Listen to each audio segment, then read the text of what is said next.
Vous allez quitter Cambrai et ça donne l'occasion de vous rencontrer pour parler un petit peu avec vous. Hein, bien qu'on vous ait déjà vu plusieurs fois. Alors, tout d'abord, on aimerait savoir pourquoi vous avez voulu être religieuse et pourquoi chez les médecins de la maternité. D'accord. Ben voilà, je vais vous dire d'abord, je suis originaire du Nord. J'habitais un petit village à Bénin, à 8 km de Valenciennes.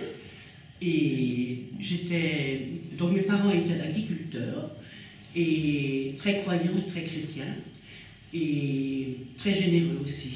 Nous avons une admiration pour nos parents, car nous étions 12 enfants, 9 filles et 3 garçons.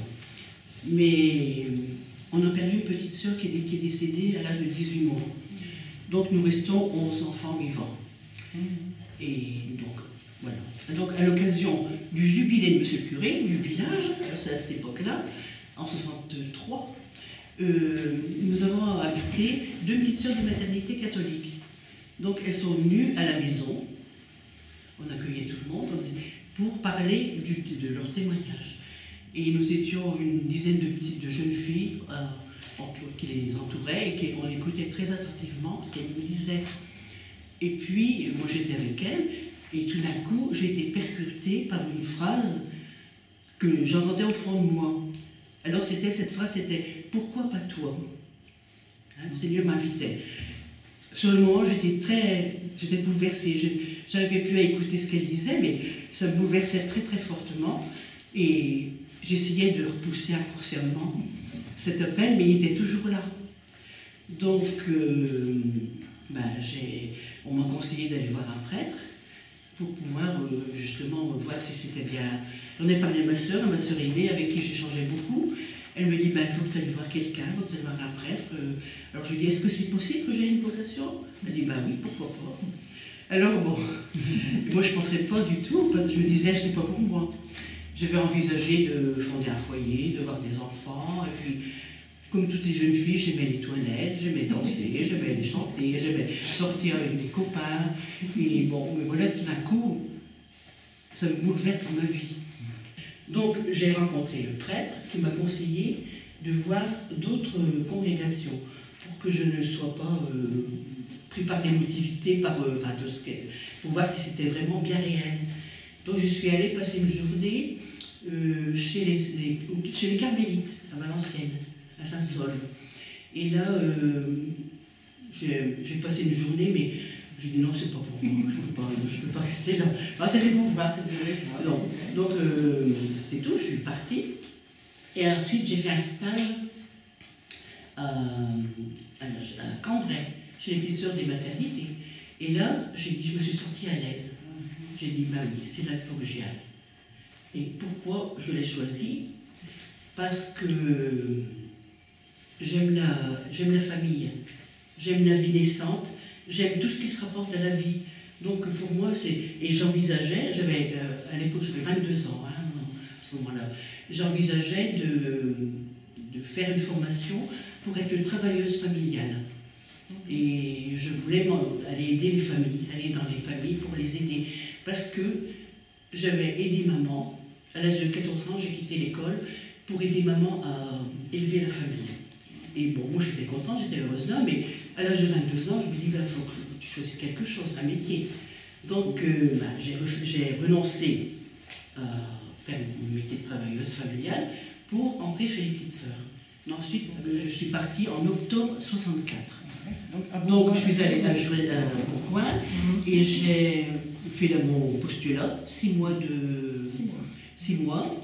Et puis après 3 ans de noviciat, je suis restée 4 ans en tout là. Donc... Oui, et puis après vous êtes venu à Cambrai ou oui, alors après ça, si je suis venue à Cambrai en 68. De 68 à 88, j'étais à Cambrai pendant 20 ans. J'ai été dans les services de maternité, où j'ai servi les mamans, les bébés. Pour moi, c'était une grande joie. J'aimais beaucoup ça. J'aimais les familles, j'aimais les enfants. Enfin, alors, donc, pour moi, c'était... Et j'aimais entourer les mamans, les servir, tout ça. Donc, c'était très bien. Et de là, après là, je ne suis pas restée là. À bout de 20 ans, on m'a dit, bah, tu vas aller à Jallieu. Donc, je suis allée à Jallieu pendant 6 ans, je crois. Oui, 6 ans. Ensuite, on m'a envoyé à Aix-en-Provence, 2 ans. Je suis revenue à Cambrai pendant 7 ans. Et ensuite, je suis retournée à Jallieu 2 ans. Et au bout depuis 2006, je suis ici. Ça fait 13 ans. Hein. Voilà. Donc, alors en tout, à Cambrai, je suis restée une quarantaine d'années. Hein. Et donc, ça fait depuis 64, avec 55 ans que je suis entrée en vie religieuse. Voilà. J'ai fêté d'ailleurs mon jubilé en 2017. Oui. Voilà. Et j'ai une sœur qui est aussi religieuse à Aix-en-Provence. Je vais la retrouver. Ah, vous l'avez retrouvée, c'est ça. Oui. C'est mon aînée, mon sœur aînée.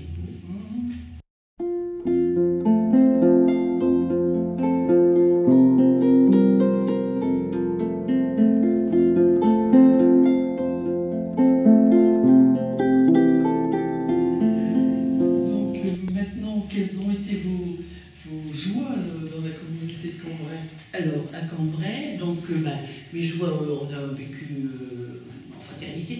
Bien sûr, la vie fraternelle n'est pas facile. Alors, c'est bien, hein, parce que c'est pas une nouveauté.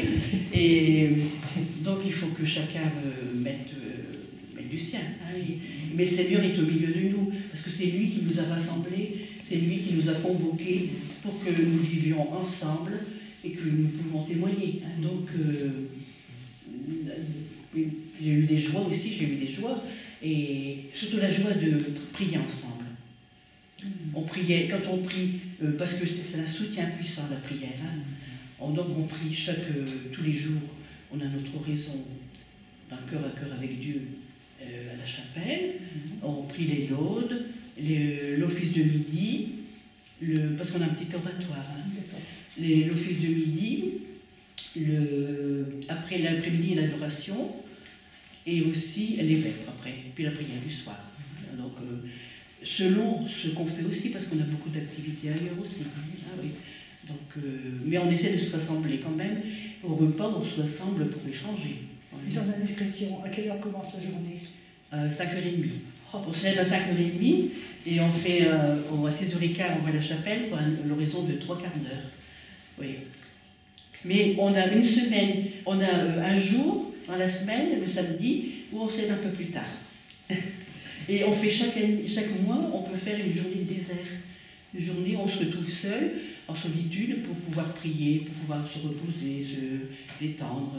Oui. Vous pouvez sortir, vous évader quand même. Oui, on peut aller se promener dans le canal, ou ce qu'on veut. Enfin, voilà. Oui, puis alors pour prier, on dit le chapelet aussi ensemble, on essaie de le lire ensemble quand on peut, pour offrir pour toutes les personnes qu'on a rencontrées, pour les intentions qu'on nous confie, parce qu'on se confie, les gens se confient aussi, donc pour le monde, l'Église, le Saint-Père, enfin, on offre toute notre vie, hein, de toute façon déjà. Le Seigneur nous a demandé de prier et puis d'offrir. C'est votre plus grande joie, de prier ensemble. Oui. Ah oui. Parce que toute seule, quelquefois, on peut se décourager, se dire, quelquefois on n'a pas tellement enlevé, on n'est pas très en forme pour plier. Le soutien des autres aussi aide. Hein, mais...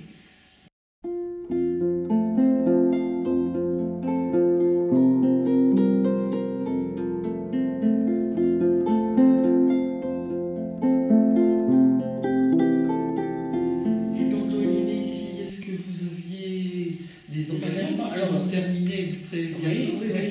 les engagements, je participais à toutes les rencontres. Hein, il y a eu la semaine missionnaire, il y a eu les portes la permanence au port du cimetière, il y a toutes les rencontres liturgiques, on essayait d'être présents partout pour pouvoir. Et puis aussi les conférences aussi, une conférence du Père des Sauvements par exemple. Participait de ce qu'on pouvait faire. Vous faites partie et puis, du chorale, oui, alors, donc c'est ça aussi, la chorale Guillaume Dufay, j'aimais beaucoup, parce que j'aime chanter, et puis ça me plaît cette chorale, je trouve que il y a des chants élevants, la gloire de Dieu, enfin bon, ça me plaît beaucoup. Donc, je m'étais engagée, ça fait 4 ans là que j'y suis. Là. Et... Ah, vous ne l'avez pas toujours fait? Non, non. C'est tout quand j'entendais chanter, je me disais, oh, j'aimerais bien aller là. Et puis, un jour, je me suis décidée, et puis voilà. Mais chacune de vos sœurs a une mission particulière? Oui, chacune a. Vous avez des choses différentes? Tout à fait, oui. Vous, c'est la chorale? Moi, c'est la chorale, oui. Je participais fidèlement à la chorale. Et au sein de la maternité aussi, vous n'avez pas une... Alors, à la maternité, de temps en temps, je remplaçais sur Marie Gonza qui s'occupe des photos des petits bébés, hein, qui fait l'audiovisuel. Et quand elle n'était pas là, je la remplaçais. Je vais bien aussi. Mais j'avais ma mission ici, c'était aussi les travaux communautaires. Et puis, alors après, il y a l'atelier tricot. Ça, c'est quelque chose qui dure depuis des années. Hein, donc, avec des laïcs, on a un atelier tricot où les jeunes mamans peuvent venir apprendre à tricoter, faire des petites choses pour leur bébé. Et aussi les mamies. On a des mamies qui viennent pour tricoter pour leurs petits-enfants. Donc, on fait un partage aussi.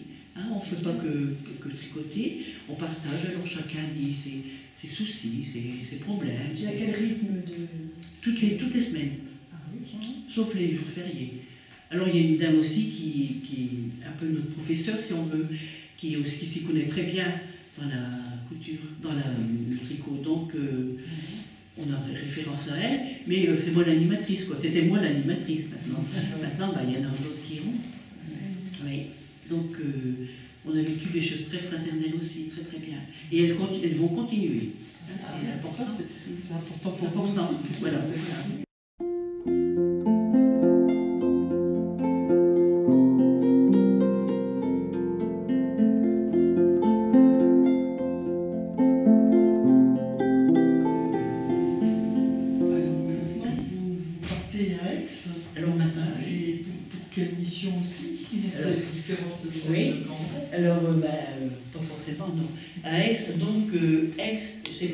C'est pas Aix, c'est Puricard. C'est un petit village qui est pas loin d'Aix. Hein. Puricard, et ça s'appelle l'Étoile, la maternité. Et c'est une maternité très réputée, très, très répandue et qui est appréciée par les gens, les mamans. Hein. Il y a plus de 2800 naissances par an. C'est une grosse maternité, oui. Et donc là, mais on a l'écho des services par les petites sœurs qui sont. C'est ça donc elle nous partage des choses du service, c'est ça qui est bien aussi. Donc c'est une ouverture aussi. Hein. Et moi je retrouve là, ce que j'ai connu étant jeune professe, j'aimais bien. Parce qu'ici, on a aussi quelques échos, mais on n'est plus, professionnellement, on n'est plus dans les services. Donc, alors là, ma mission sera dans les services communautaires, pour renforcer la communauté, qui manque des bras, manque des personnes. Donc je ferai la buanderie, la lingerie, les ménages et tout ça, toutes les choses qui ont rapport à la communauté. Et alors, donc je suis contente, moi j'aime bien faire tout ça, oui. Donc je peux, tant que j'ai de l'énergie, il faut le donner, hein. C'est utile, Seigneur nous m'a donné gratuitement et le faire de mon cœur, quoi. Mais ça me plaît, oui, j'aime bien. Et puis, ce serait différent des services, mais c'est comme ça. Hein, oui. Et puis aussi, j'ai un projet. J'aimerais bien aussi créer un atelier tricot, là, aussi. Si je peux, vous verrez bien comment ça se passe, parce que il faut voir selon les mamans, hein, parce que ça n'existe pas, là. Hein. Donc, ma mari lui dit, mamie, tu pourras créer un atelier tricot. Je me dis, oh, mais qu'elle vienne, alors j'ai apporté les sacs à dos, des aiguilles, tout ce qu'il faut. Voilà, donc c'est ce que je pense faire. Vous n'êtes pas un pays inconnu. Non, non, non, non, non. Et en plus, vous Non. bénéficiez du ciel de Provence. Voilà, tout à fait. Et du soleil. Voilà. Alors donc, ce sera mon projet. Et puis, je terminerai par une phrase que le doyen, le père Mathieu, nous a dit au cours d'une homélie, et que j'ai pris j'ai trouvé ça très bien comme envoi en mission, et que le Seigneur, je l'ai noté, attendez, excusez-moi, je vais regarder, pour vous dire exactement ce qu'il nous a dit. Et durant ce temps d'avant, je trouve que ça va très bien. Alors il a dit qu'il fallait demander à Dieu la grâce de la nouveauté pour aller à la rencontre du Christ et des autres. La grâce de la nouveauté, pour moi c'est une nouveauté aussi. Et je le prends pour un envoi en mission là-bas. Et je me dis, parce que ce temps de l'avant, c'est une nouveauté aussi. Nous avons fait. Il m'a dit, vous pouvez revoir dans votre vie la nouveauté pour rencontrer le Christ.